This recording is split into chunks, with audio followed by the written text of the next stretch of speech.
Przekonanie, że zawsze musisz być bardzo miłą osobą, to jest jeden z najbardziej toksycznych, niezdrowych mitów, na jakich często funkcjonujemy. Opieramy swoje zachowania, swoje odruchy, reakcje, sposób myślenia, mentalność w stosunku do innych ludzi, w stosunku do siebie.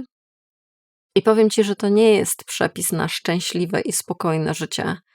To jest za to przepis na to, żeby czuć bardzo wieczne wręcz wyczerpanie, na to, żeby czuć się niewidzialną osobą i na to, żeby czuć też brak szacunku. Tak samo z zewnątrz, jak i z wewnątrz.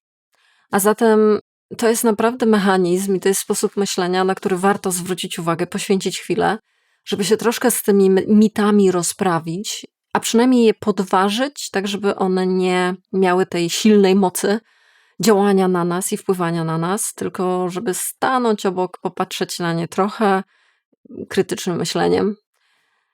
I to właśnie zrobimy dzisiaj. I to dopiero będą podwaliny pod to, żeby zacząć kierować się faktycznie autentyczną życzliwością, a nie takim kompulsywnym bieganiem, a raczej zabieganiem o to, żeby nas ktoś polubił za to, że jesteśmy bardzo, bardzo mili.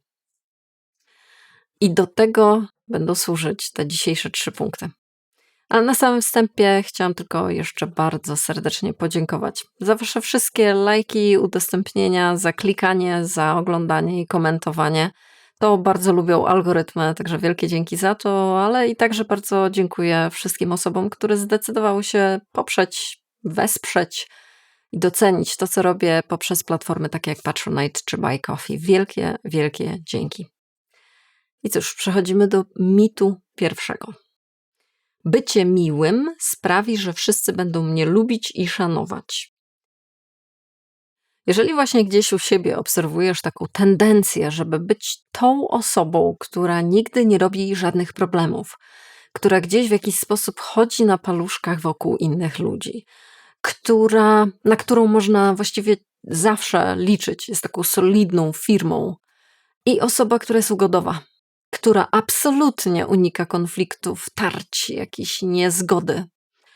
Jeżeli gdzieś wpisuje się to w opis mniej więcej ciebie czy twojego kierunku, w którym zmierzasz, bardzo możliwe, że opiera się to na takiej prywatnej logice, która mówi, no jestem taka miła, jestem taką dobrą osobą, to mi się jakoś zwróci.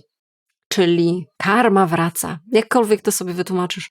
Czyli jeżeli ja tak będę dobrze postępować wobec kogoś, to ten ktoś się tym samym odwdzięczy.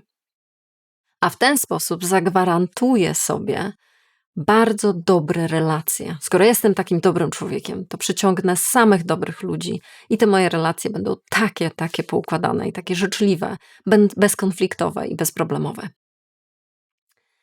No i jakiż to jest szok wielki i rozczarowanie, kiedy zastosujesz te wszystkie strategie bardzo usilnie miłej osoby i niestety wychodzisz na tym jak Zabłocki na mydle, bo gdzieś właśnie ta twoja życzliwość, twoja bardzo uczynność, wielka i ugodowość wcale nie wraca. I to jest jeden z bardzo podstawowych mitów, że wierzymy w to, że to w jakiś sposób do ciebie właśnie wróci, dlatego że on w sobie ma zalążek fałszywego przekonania, bo my nie mówimy tutaj o autentycznej życzliwości i za chwilę sobie omówimy, na czym ona tak naprawdę polega, ale ciągle mówimy o takim zadowalaniu innych ludzi, takim people pleasingu, jak to dzisiaj się mówi z angielskiego, czyli dbaniu o to, żeby każda inna osoba miała super komfortowo. I wierzymy, że jeżeli tak wszystkich obskoczę i wszystkich zadowolę pod jakimiś tam względami i zaopiekuję się ich potrzebami, to wtedy będę mieć dobre relacje. No i to jest oczywiście mit, bo to nie chodzi o autentyczną, szczerą życzliwość, wypływającą z poczucia pełności i wartości, poczucia ważności siebie, tylko to jest latanie wokół tych wszystkich ludzi, chodzenie wokół nich na paluszkach z poczucia braku. Z poczucia braku niedoceniania siebie, niedowartościowania siebie, poczucia, że jeżeli ja tak przestanę robić, no to wtedy wszystko się zawali.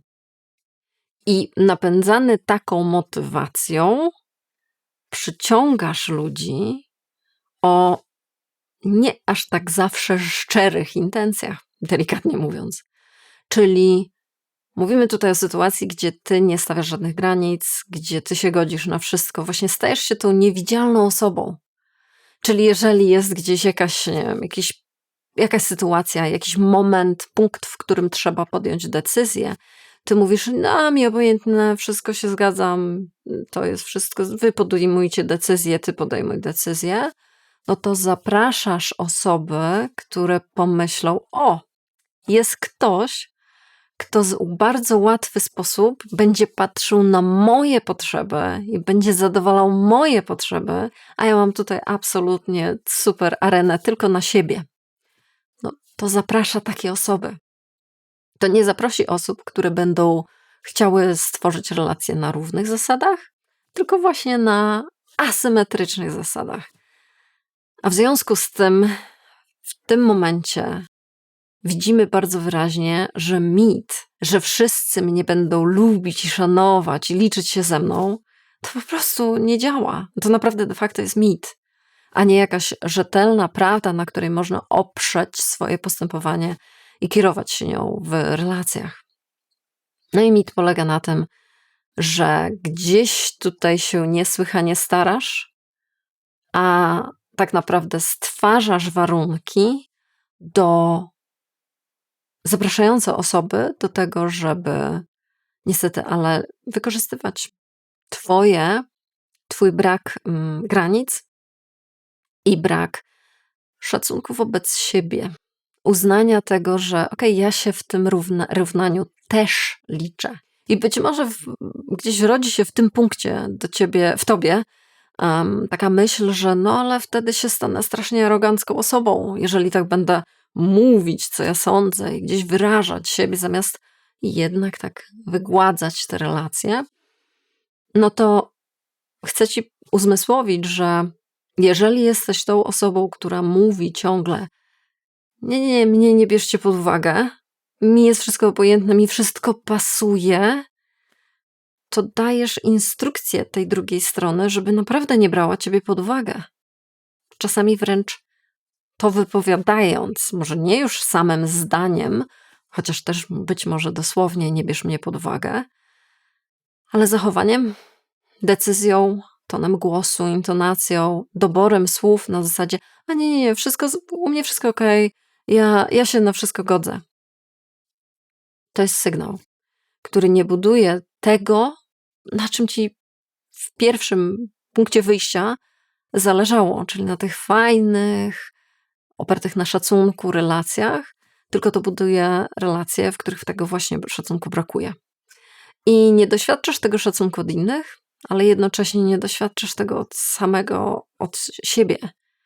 A co to oznacza? No, że właśnie znowu ten mit niestety odpłaca się tym, że czujesz się coraz gorzej i nie wychodzisz na tej filozofii dobrze. A to jest dopiero pierwszy punkt. Jest tego więcej, przechodzimy do mitu drugiego. Moja wartość jako człowieka zależy od tego, jak bardzo jestem pomocna lub pomocny dla innych. No i właśnie tutaj ci wyjaśnię, na czym polega ta taka autentyczna dobroć i życzliwość, serdeczność do innych w porównaniu do latania i zabiegania o wszystkich komfort absolutnie swoim kosztem. No więc musimy sobie zacząć od jednej tezy, którą często powtarzam na tym kanale, bo ona naprawdę jest punktem wyjścia wielu różnych dalszych mechanizmów, które mogą zmierzyć w dobrym kierunku lub w tym mało pomocnym. Mianowicie to, że twoja wartościowość jako człowieka jest bezwarunkowa. Nie podlega negocjacjom. Czyli czy ty jesteś super usilnie miłą osobą, czy nie, to ta twoja wartościowość jako człowieka, ona nie drgnie, ani jej nie przybywa, ani jej nie ubywa. I to jest teza, od której musimy wyjść, ponieważ w tym momencie rezygnujemy z projektu, który mówi, to ja sobie zarobię Ja sobie nazbieram tą moją wartościowość w postaci poświęcania się w stosunku do innych ludzi, a chodzenia gdzieś na bardzo duże kompromisy, jeżeli chodzi o siebie, wywyższania potrzeb innych, zapominania o potrzebach swoich. I to stanie się taką walutą, za którą ja sobie kupię moją własną wartościowość i to, że ja jestem ważną jednostką, to, że ja się cokolwiek liczę. No i to jest właśnie ten mit. No i to jest ten mechanizm, który jest mitologiczny, on nie istnieje, to jest oparte na absolutnie fałszywych przekonaniach i jednak, mimo to jest super popularny i często jest to dostrzegalne, jest to jak najbardziej przykre w swoich skutkach. Oczywiście gdzieś swoimi korzeniami ten sposób myślenia oczywiście może sięgać bardzo, bardzo daleko w wczesne lata dzieciństwa, na przykład kiedy uczymy się pewnej filozofii, że na miłość, na ciepło, na dobro, na w ogóle uwagę, na zainteresowanie trzeba sobie zarobić. I właśnie czym? No właśnie walutą jest to, że kogoś innego stawiamy wyżej na piedestale, że kogoś innego potrzeby, opinie, sposób patrzenia, perspektywa bardziej się liczy niż moja. W związku z tym im bardziej się staram, im bardziej jestem miła, im bardziej poświęcam, czyli z krzywdą dla siebie coś robię, tym jestem bliżej do tego, żeby zarobić na to ciepło i miłość, i akceptację. No i to jest oczywiście bardzo bolesny mechanizm, ponieważ w nim sami siebie wyrzucamy za okno. A nie możemy się super dobrze czuć w żadnej relacji czy w filozofii życiowej, która stwierdza albo stoi na przekonaniu: ja się nie liczę, jestem do niczego, inni są ważniejsi. No tutaj właśnie nie znajdziemy szczęścia, spokoju, zadowolenia ze własnego życia albo tego, żeby siebie polubić, żeby siebie zaakceptować. No i właśnie tutaj dochodzimy do tego źródła, z którego wypływa to bycie miłą albo dobrą osobą. W tym aspekcie, w tej perspektywie to wypływa z bardzo fundamentalnego poczucia braku, który chcemy wypełnić, na który chcemy zarobić dobrymi uczynkami. O ironio wielka, autentyczna życzliwość wypływa z innego zupełnie miejsca. Ona wypływa z poczucia pełności, wypełnienia siebie, swojego przekonania, swojego sposobu patrzenia, myślenia, tym, że jestem wartościowa, ja mam coś do oddania, ja mam wiele, ja mam dużo dobra, z którym mogę się podzielić z innymi ludźmi i to jest mój punkt wyjścia. Bo ja wiem, że jestem wartościową, ważną jednostką, w związku z tym mogę się gdzieś otworzyć, mogę coś komuś dać. To jest prawdziwa, autentyczna życzliwość. I ja w ten sposób nie zarabiam sobie na to, żeby lub mnie jedno i druga, i trzecia, 50 osobą, tylko ja mam coś fajnego, mogę się tym podzielić. Kto zechce z tego skorzystać, przyjdzie i weźmie i to doceni. A kto nie, no to nie. Nie muszę się wszystkim przecież spodobać. Czy widzisz, że jak bardzo ten people pleasing, to zadowalanie innych swoim kosztem jest naprawdę w innym miejscu niż autentyczna życzliwość, bo to nie jest to samo. Warto tego nie mylić, bo jeżeli to pomylimy, no to jedziemy na tych mitach. Na przykład na tym drugim. A przed nami jeszcze trzeci. I mit numer 3. Muszę być zawsze ugodowa lub ugodowy, żeby utrzymać harmonię w relacjach. No i to jest kolejny mit na temat bycia miłą osobą, czyli to, że musimy absolutnie ponad wszystko unikać jakichkolwiek tarć, konfliktów, jakichś takich mocniejszych wymian, co nie oznacza od razu, że krzyczymy i wrzeszczymy na siebie nawzajem, ale gdzieś zaznaczamy: ale ja się z tym nie zgadzam, mi coś nie pasuje. Jeżeli gdzieś jesteś i wychodzisz z punktu, którym jest ten właśnie mit, no to znaczy, że przemilczasz swoje potrzeby. To znaczy, że mówisz tak, gdzie tak naprawdę w tobie wszystko krzyczy nie. I gdzie generalnie robisz coś, mówisz coś, pokazujesz, reagujesz w sposób sprzeczny, w konflikcie ze sobą. A to oznacza, że taki wielki zbiornik uraz w tobie się kumuluje i zapełnia. Po prostu kolekcjonujesz urazy. I możesz o tym oczywiście nie mówić nikomu. Nikt nie musi się dowiedzieć. Wręcz nawet możesz mieć bardzo rozwinięte aktorskie umiejętności, które sprawią, że nikt tego nie zauważy. Że nikt nie pomyśli i nie powie ci, że ale takie mam wrażenie, że chyba myślisz inaczej, co? Tak widzę po twojej twarzy. To się nie stanie, bo ty opanowujesz to nie wewnętrzne, a emitujesz tylko i wyłącznie zewnętrzne, tak, które nawet nie ulega jakimś podważaniu czy wątpliwościom.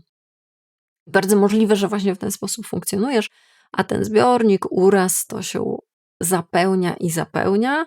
I to jest zbiornik, on ma swoje limity, to nie jest niewyczerpalne, to nie jest jakaś studnia bez dna, tylko ten zbiornik ma pewien limit. I co się dzieje, jeżeli gdzieś już zaczyna się coś przelewać? No, wystąpi wybuch. Na pewno wystąpi wybuch. I tutaj tylko różnica polega na tym, że on może wystąpić na zewnątrz lub do wewnątrz. I tutaj możemy się różnić. Na zewnątrz oczywiście, czyli zazwyczaj jestem spokojna. To są bardzo częste maile czy wiadomości, które od was dostaję. Czyli gdzieś jestem spokojna, nic, raczej staram się nie mówić. Zawsze gdzieś ugodowo podchodzę do wszystkich sytuacji. Ale po pewnym czasie mi się coś zbiera i po prostu wybucham. No i oczywiście jest kłótnia, jest jakaś awantura, są krzyki, jakieś bardzo nieprzyjemne słowa, których możliwe, że potem się żałuje.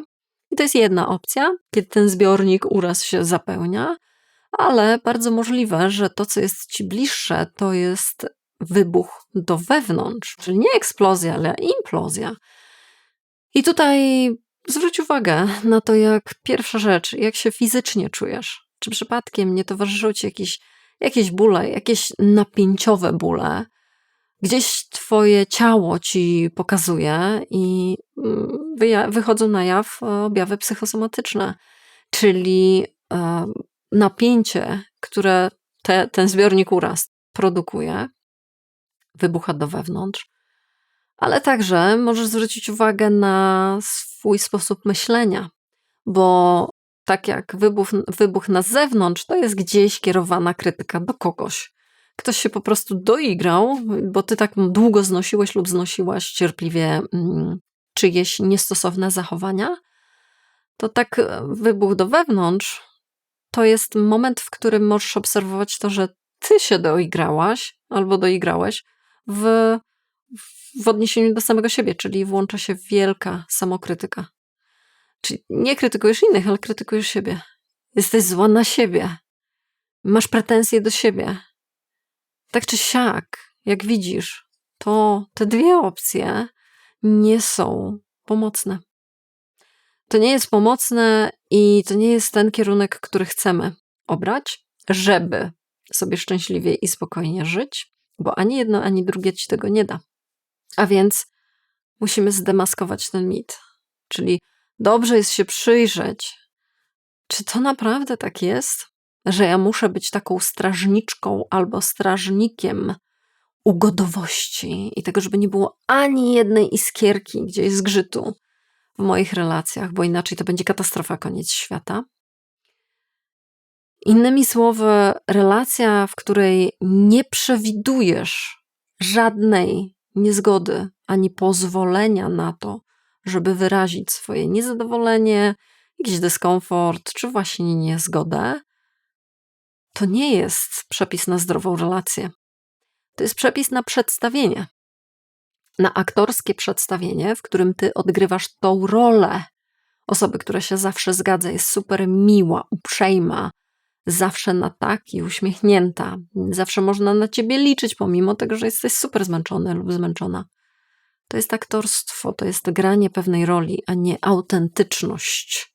Prawdziwa bliskość polega na tym, że robi przestrzeń na twoje niezadowolenie, na twoją opinię, po prostu na twoją opinię, która być może nie jest zawsze szeroko uśmiechniętym zgadzaniem się na wszystko, ale może jest jakimś marudzeniem, a może jest jakimś trochę narzekaniem, a może jest jakimś smutkiem, a może złością. Prawdziwa relacja, znowu wracamy do tych autentyczności. I autentyczna życzliwość polega na tym, że robimy na to miejsce. Tak samo innym osobom, tak samo sobie. I znowu mała uwaga, zauważ, że nie mówimy, to ty się teraz najbardziej liczysz. To nie jest lekcja arogancji albo egoizmu. To jest lekcja równowagi. My nie mówimy, ty się liczysz najbardziej, tam zapomnij o wszystkich innych ludziach, miej ich w nosie. My mówimy, oni się liczą i ty też się liczysz. Tutaj magiczne słówko brzmi też, a nie absolutnie tylko i wyłącznie ja.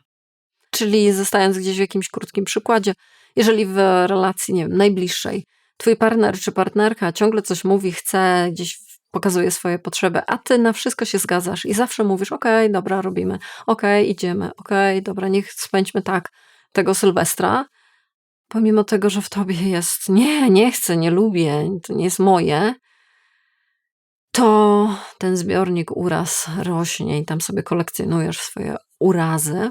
To nie jest zdrowa karma dla twojego związku, tym się on nie będzie karmił, żeby zdrowo rosnąć. To jest trucizna, która zatruwa, ale nie tylko relacje, ale i także to, jak ty się czujesz ze sobą. Dlatego to jest mit i dlatego warto pracować, żeby go obalać. Bycie wyłącznie miłą, wyłącznie uśmiechniętą, nieproblematyczną, absolutnie cudowną, zawsze gotową do wszystkiego, do każdego poświęcenia osobą, to jest strategia, która bardzo dużo kosztuje. Paradoksalnie ona ma ci zapewnić coś, ale tak de facto ona ciebie okrada z poczucia własnej wartości, ważności, z autentycznego, hojnego dawania i dzielenia się z innymi, ale i też z umiejętności przyjmowania autentycznej życzliwości, czyli bycia w wymianie, zdrowej wymianie w relacjach. Dlatego warto przemyśleć te mity. Innymi słowy, daj sobie spokój z wieczną kampanią i projektem, którym jesteś ty, na rzecz tego, żeby wszyscy cię polubili, żeby wszystko zawsze było cudownie poukładane, bezkonfliktowo, ugodowo, pięknie, ładnie, uśmiechnięto. To jest niewykonalne. To się nie uda. To jest za duże, za wysokie wymagania na zwyczajny ludzki świat, gdzie każdy ma prawo do swoich opinii, każdy ma prawo do swoich humorów, do lepszego, gorszego samopoczucia, wzlotów, upadków. A zatem nasze relacje mają prawo być różne, a gdzieś startowanie z poziomu i to jest w porządku, to jest okej. Tak samo u mnie, tak samo u innych. Nie może gasić jakichś pożarów, nie może być tym ratownikiem, nie może być tym chronicznie miłym człowiekiem, którym mu wszystko odpowiada. To jest przepis na szczęśliwe i spokojne życie. Dlatego też warto na te mity trochę im się przyglądać, trochę je podważać. I stąd też pytanie do ciebie. Który z tych mitów, które dzisiaj wymieniałam, gdzieś czujesz, że najbardziej i najmocniej w tobie pracuje? W jaki sposób to się objawia? Gdzieś zostawienie komentarza jest po prostu autorefleksją, która zaistnieje, a zarazem też jest punktem gdzieś odniesienia innym czytającym komentarze, gdzieś komentującym właśnie ten temat, co jest zawsze bardzo cenne. Wymiana myśli, po prostu jest strefa komentarzy, to jest wymiana myśli, moment, w którym wszyscy możemy się ze sobą spotkać, porozumieć. A podsumowując temat mitów, to może być tak, że sięgamy gdzieś bardzo daleko i głęboko, czyli do samych korzeni. Bo niestety te przekonania nie biorą nam się same w głowie. My sami nie wpadamy na takie pomysły bezpodstawnie i nie mając żadnego podłoża. To ziarenko kwitnie na odpowiednim podłożu. To oznacza, że one mogą sięgać daleko, głęboko i czasami może być potrzebna rozmowa. Jeżeli tak jest, to zapraszam na konsultację 1 na 1 online. To też jest w mojej ofercie, bo być może właśnie ten temat jest wart poruszenia. Przy okazji zapraszam też oczywiście na newslettera, którego wysyłam raz w tygodniu, gdzie dajemy sobie spokój. Cóż innego możemy sobie dawać. Więc warto to wykorzystać. Dodatkowo, tak jak mówiłam na wstępie, każdy komentarz, każde kliknięcie, subskrypcja to jest wsparcie tego, co robię. To algorytmy lubią, a więc pomagają w rozwoju tego kanału. Wielkie dzięki jeszcze raz wszystkim osobom, które wspierają mnie poprzez inne platformy, takie jak Patronite czy Buy Coffee. Bardzo dziękuję za docenienie tego, co robię. Dzięki wielkie za uwagę, za to, że tu jesteś i widzimy się następnym razem.